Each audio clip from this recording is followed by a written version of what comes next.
evening, you're watching Left, Right and Centre. I'm Nidhi Razdan. I hope all of you had a happy Diwali. Certainly for those living in the national capital and other big cities in India, in North India, the day after Diwali has been a breathless one. According to the Centre for Science and Environment in Delhi, Diwali pollution not only worsened this year, but it's actually more toxic.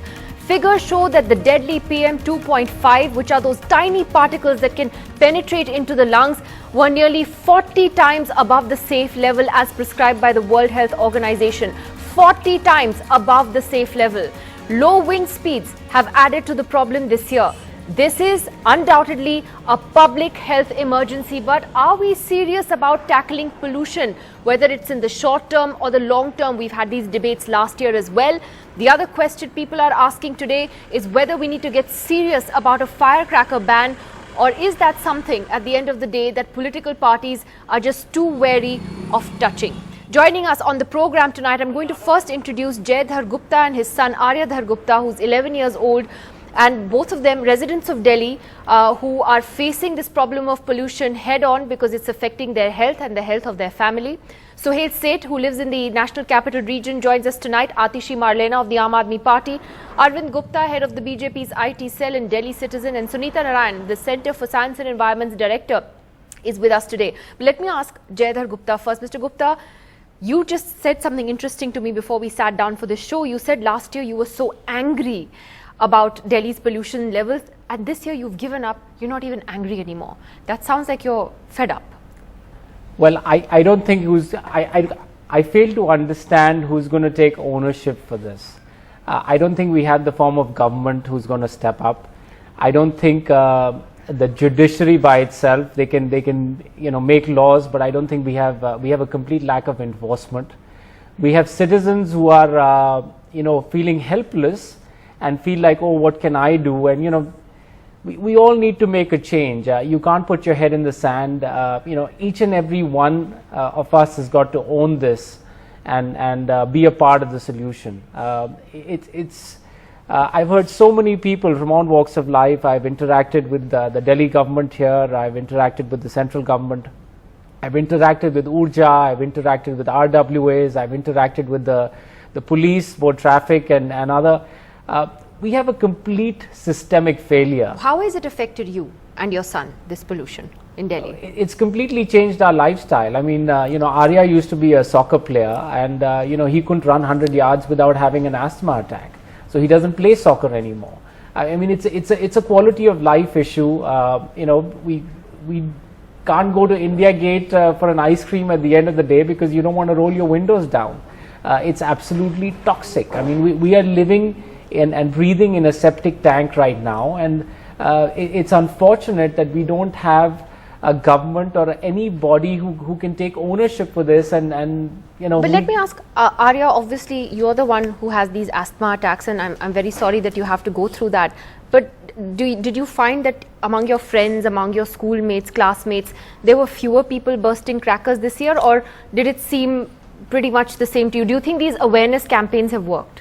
Yeah, many people in my class have decreased the burning of crackers, and our school has taken up this campaign of these paper patakas. They're made of paper, So that at least they did make an effort to try and Yes. reduce buying crackers. Nevertheless, the problem is that when you look at the figures this morning and look at the kind of pollution Delhi is facing the day after Diwali, Sunita Narayan, the Centre for Science and Environment has given a rather scary picture of the way things look in the national capital. As your report says this evening, the pollution has not only got worse, but it's more toxic because the maximum levels of several gases and particles have gone up from last year. And your report says the Festival of Light cannot turn into scary statistics of illness and deaths. That's quite a dire warning. Absolutely, Nidhi, and it hurts me to say so because I think it is true. It is the Festival of Lights, and we've all grown up bursting crackers. But there are two issues here, Nidhi, that I think need to be dealt with separately but also come together. One is we need an effective action plan to deal with air pollution. We know every winter pollution levels are going up, and we know that the government, unfortunately, and it hurts me to say this, but let's be very clear that the government is just doing too little to be serious about air pollution. We are serious about air pollution in the winter months, but since February to October, when pollution is a little lower, governments just forget about pollution. I haven't heard of this government doing anything serious to combat air pollution so that we are better prepared for this winter. And on the other hand, you have Diwali, which is coming at a time when pollution levels are already beginning to peak because winter is coming, the onset of winter is happening, inversion is happening. We know we are getting agricultural burning from Haryana and Punjab, and the only thing I've heard the Delhi government do is to finger point. There has been no meeting called with Haryana and Punjab to actually sit together and resolve the issue. And with this happening, you get Diwali. It's toxic. It's really bad for us. And there isn't even a warning today from the Delhi government which says that this is emergency level situation in Delhi. Please don't venture out of your homes. That's the least I would expect from That's governments. right, because if a similar... An alert system, a smog alert system. No, if it So had this happened really in where the Beijing, you situation probably would is. have seen schools being shut down, which is what China now does. Absolutely. When you have this, level of Absolutely. And- pollution. And Atishi Marlena, let me take that to you. Absolutely. That has the Delhi government taken its eye off the ball? And by now we also know statistically from various independent studies that have been conducted that odd even and all didn't work. So those are stopgap measures. They're being considered more gimmicky than anything else. Please do respond to what Sunita Narayan is saying. Why haven't the citizens of the national capital today even got a warning that this is an emergency situation?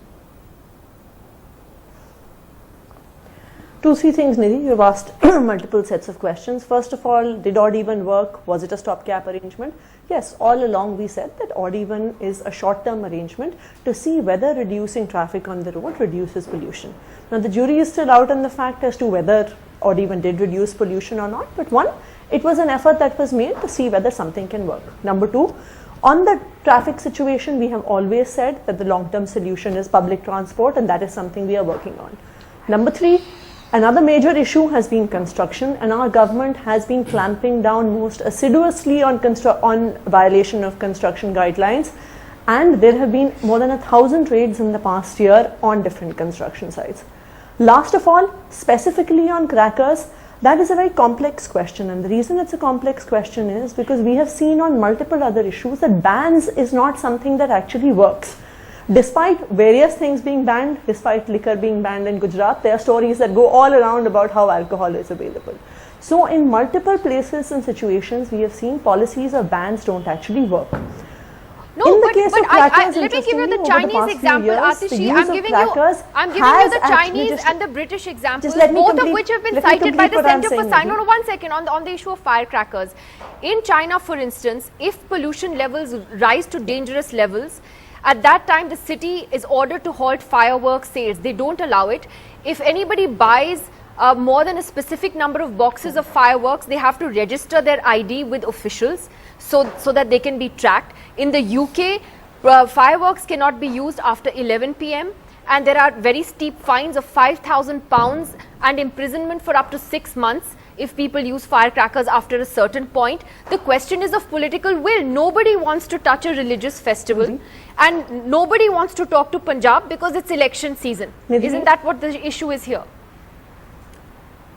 Nidhi, just first of all, I think that let's be very clear that when you're using examples of bans from China and from United Kingdom, let's also be very clear that in India, the kind of regulation that is enforced and used in China and in Great Britain is not effective.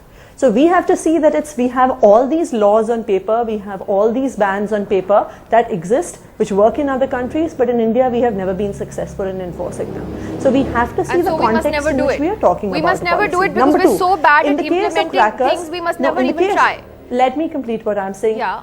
Number two, in the case of crackers particularly, reduction in the amount of crackers over the years has been successful via a awareness campaign. Now it remains to be seen why this particular year smog and pollution has gone up so much, and we really need to study it and find a way out, because it affects all of us as citizens. I just want to come to Arvind Gupta, because Arvind Gupta, the amount of use of crackers has actually come down. Well, the point is that we're still dealing with very serious pollution levels, not just in Delhi but in other cities as well. The weather is a factor also. But Arvind Gupta, you interestingly tweeted today that it shouldn't just be about firecrackers essentially, that the issue, as you said, of Delhi is a year-round problem, and that we're basically smoking 14 cigarettes or the equivalent of 14 cigarettes per day, as you asked Delhi's Chief Minister what he's done about that in a long-term solution. So do you believe that asking for some kind of regulation on the use of firecrackers is unfair on Diwali? See, I think what happens is sometimes when we just focus on one day, we do a disservice to the bigger problem. The bigger problem today is a 365 days of the year pollution problem. We start paying attention to it, minus 10 days of Diwali, we start doing these campaigns. And there is no denying the fact there is a deadly mist of cocktails up in the air today. There's a lot of chemicals up there and there's a deadly cocktail. But just to say, you know, I did not do my firecrackers, maybe I have done my service for the 364 days, is the disservice to the cause of pollution. We need to look at it in a much more sustainable manner. I've been asking the Chief Minister of Delhi, what are his plans for the winter months, the pollution season of Delhi? It's no longer a winter season, it's a pollution season. And there has been no response. I think we need a sustainable plan. Whether the odd even worked or not, I mean, I have been, for the first phase of odd even, we supported that because we liked the experiment, even though it turned out to be something that didn't produce any results and more of a marketing campaign. But what were the learnings from it? No learnings were shared. No learnings were implemented. Atishi is talking about public transport. I said it the other day. They have reduced the number of operational buses on the road. The vehicular dust, the truck dust, traffic the pollution is at an all-time high in Delhi. It is not Diwali only. You see what were the pollution level on Friday when Diwali has not really kicked in. The pollution levels were at all-time high on Friday evening also. I have the numbers. The PM 2.5 was 378 then. That's right, but it went up to 999 in some areas. Yeah, on Diwali night. Yeah, You're right, it's not about one day. But Arvind Gupta, the point is the firecrackers are also contributing to a serious health crisis. Now there will, for the next, it will take probably 2 to 3 days for this to go away. You have sulfur dioxide, carbon dioxide, carbon monoxide. People are suffering from asthma. This 11-year-old here hasn't been able to breathe properly because of this. Yeah. My point is very simple, that we need sustainable solutions that will ensure that they work 365 days of the year, not one-day activities or week-long activities. See, all the studies have said, and Sunita Narayan is here, bulk of the pollution in Delhi comes from road cleaning, from construction dust. What is being done about that? 2/3 of pollution in Delhi comes from the roadside dust. Okay, I'm going to take that to the Delhi government in just a second. Of the roads? Sohail, you live in the NCR area. Can you breathe today? Where are you on this debate? Firstly, on the firecrackers, do you believe, as Arvind is saying, that let's not make it about one day or a week of firecracker celebrations, or do you believe that the time has come to take drastic steps? See, the fact that I'm on your program means I'm breathing pretty much enough to be on television and to hear some interesting and some very obtuse arguments. Let me begin with what Sunita said, and I think both Sunita and Arvind touched upon two critical points. You know, we've become a country where every year, around the same period, we have national television debates. Pollution, Diwali, ban firecrackers. There's very little for India to celebrate. The banning of firecrackers is not the solution, because it's a day affair, and as you rightly said, it has religious tonality. People will not ban, and you shouldn't be expecting people to stop fireworks all of a sudden all across the country. So what do? We have a chief minister who had good intent while, you know, issuing this odd even thing, but it was all optics. It addressed a traffic issue rather than a pollution issue. Dust pollution is at an all-time high. The lady from the government or from the party said that we're taking steps qua construction, welcome steps. But are these steps too late, too little? We don't know. People like Sunita, who are the experts, will tell us. But here are three things that aren't happening. The citizen in this country is the first to abrogate his or her responsibility. We will still not pool cars. We will still not bother. And please remember, the rich live in homes which are either air conditioned or which have ionizers or which have air purifiers. It's the common man who always bears the brunt of this kind of toxicity. Number two, what is the long-term solution? This government, and any government for that matter, has not procured road cleaning equipment which will address a problem. We are charging cess to auto companies. We've introduced 2% CSR. Nothing of it translates. So what will happen, Nidhi, and I'm not being cynical, this is the real truth about India. We live from problem to problem. We don't ever address a solution which we hold people accountable to.